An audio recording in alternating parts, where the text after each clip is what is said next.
पूरा शहर खामोश हो चुका है।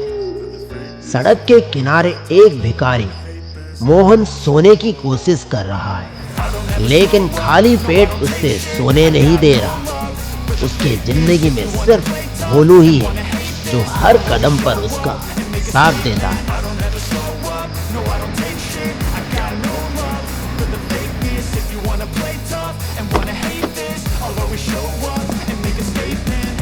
do so instinctive and so passionate. Every word I move so descriptive like an adjective. I got a vendetta against people who patent it. इस रोटी से या तो अपनी भूख मिटा या उसे खिलाकर अपनी गरीबी मिटा। ये बोलकर उसने मोहन के हाथ में एक कागज थमा दिया। उस आदमी की बात मोहन को अजीब तो लगा, लेकिन उसके मन में एक लालच ने जन्म ले लिया। मोहन ने कागज को खोलकर देखा। उसमें एक पता और एक नक्शा था। नक्शे का पीछा करते करते वो एक पुरानी हवेली पर पहुंचा और नक्शे के मुताबिक उसको अब एक कुएं के अंदर जाना था। उसने कुएं के ऊपर से ढक्कन हटाया और अंदर झांका। वो कुआं काफी गहरा था। नीचे कुछ था तो सिर्फ गहरा अंधेरा। नीचे जाने के लिए एक रस्सी लटकी हुई थी। मोहन उस रस्सी को पकड़कर कुएं के अंदर गया। मोहन के पैर नीचे जमीन को छूते ही जमीन पर एक लालटेन और माचिस था। मोहन उस लालटेन को जलाता है और उसको हाथ में लिए वो उस कुएं के अंदर हर तरफ देखने लगता है, लेकिन उसे वहां कुछ नहीं मिलता। फिर वो निराश होके वापस जाने लगता है, पर अचानक किसी के धीमी सांस की आवाज ने उसका ध्यान खींचा। काली अंधेरी सी एक आकृति उसके सामने आया। लाल शरीर, जैसे किसी इंसान के खाल को निकाल दिया गया।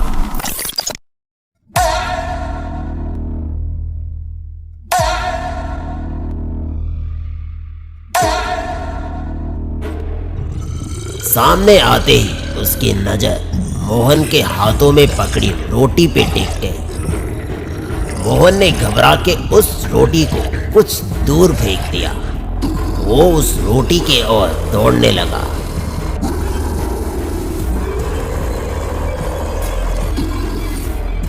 पहले उसने उल्टी किया, फिर उस रोटी पर वो टूट पड़ा। मोहन की नजर उसकी उल्टी पर पड़ी।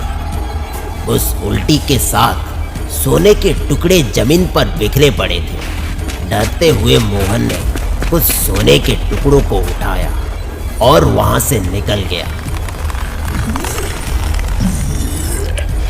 रस्सी के सहारे मोहन ऊपर चला आया, लेकिन जो उसने देखा उसको अपनी आंखों पर यकीन नहीं हो रहा था। उसकी सांसें फूल रही थी, पसीने से बदन भीगा हुआ था और डर से कांपते हुए उसकी नजर सामने जमीन पे पड़ी। फिर उसके सारे सवालों के जवाब वहां उसको दिखने लगा। उसका सामना हस्तर से हुआ था। देवी के कोख से जन्मा पहला संतान था हस्तर, जो उम्र के साथ लालची होता गया और लोगों पे जुल्म करके उनका धन लूटने लगा। क्रोधित होकर देवी ने उसे श्राप दिया कि जो वो खाएगा अगले दिन वो सब उसके पेट में सोने में बदल जाएगा।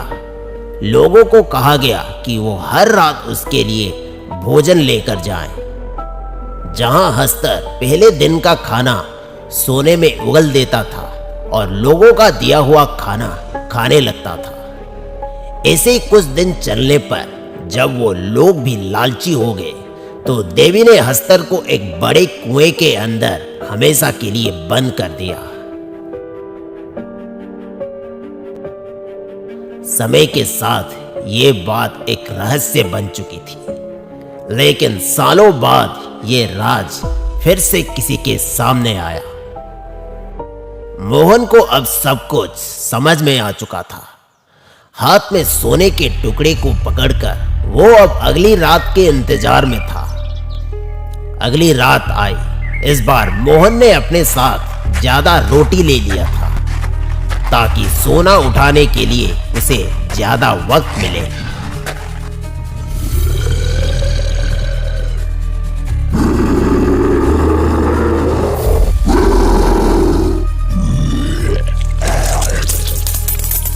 ऐसे करते करते महीनों बीत गए। कल तक सड़क पर सोने वाला मोहन अब एक अमीर आदमी बन चुका था। उसके पास घर, गाड़ी, दौलत सब कुछ है। मोहन और भोलू अब एक बड़े से बंगले में रहते हैं। पर हर रात जब शहर सो जाती, मोहन चुपचाप रोटी साथ में लेता और उसी अंधेरे कुएं में उतर जाता जहां हस्तर उसका इंतजार कर रहा था। बोलो, अब हम अमीर बन चुके हैं। आज से मुझे किसी हस्तर के आगे हाथ फैलाने की जरूरत नहीं। मैंने जितना दौलत कमाया है वो अगले 7 जन्मों में भी खत्म नहीं होगा। आज से मैं रात को चैन की नींद सोऊंगा।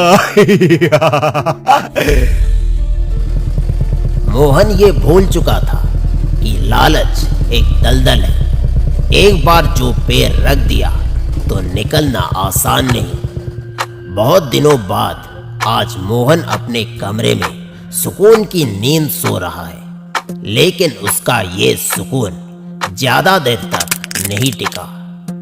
थोड़ी देर बाद एक तेज आवाज से उसकी आंखें खुली, जैसे कोई गीली हड्डी तोड़ तोड़ कर चबा रहा हो, और उसकी सांसें सीधा गले में अटक गई।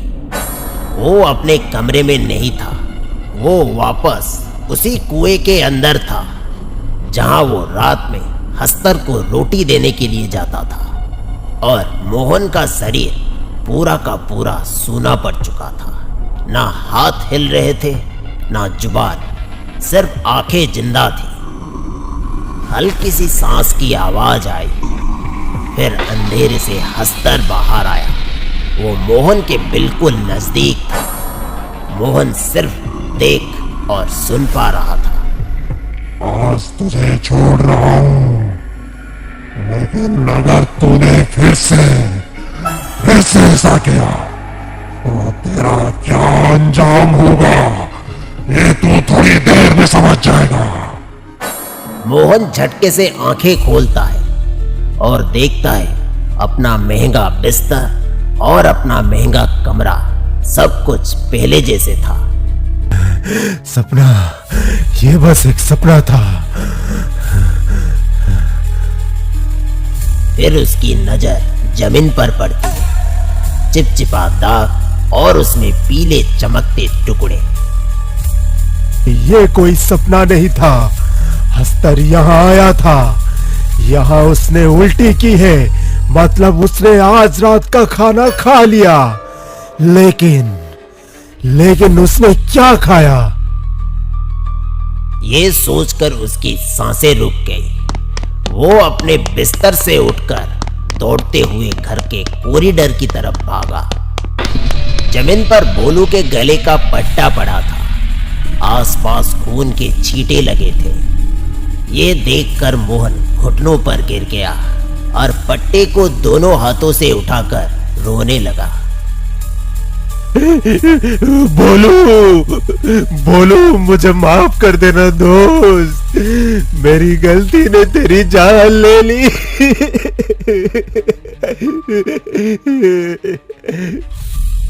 हस्तर की डर ने उसको एक जिंदा लाश बना दिया।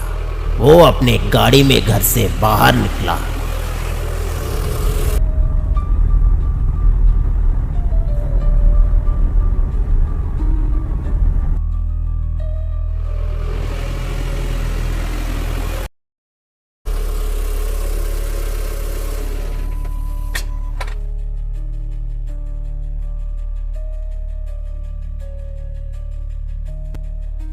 इस रोटी से या तो अपनी भूख मिटा या फिर उसको खिलाकर अपनी गरीबी मिटा।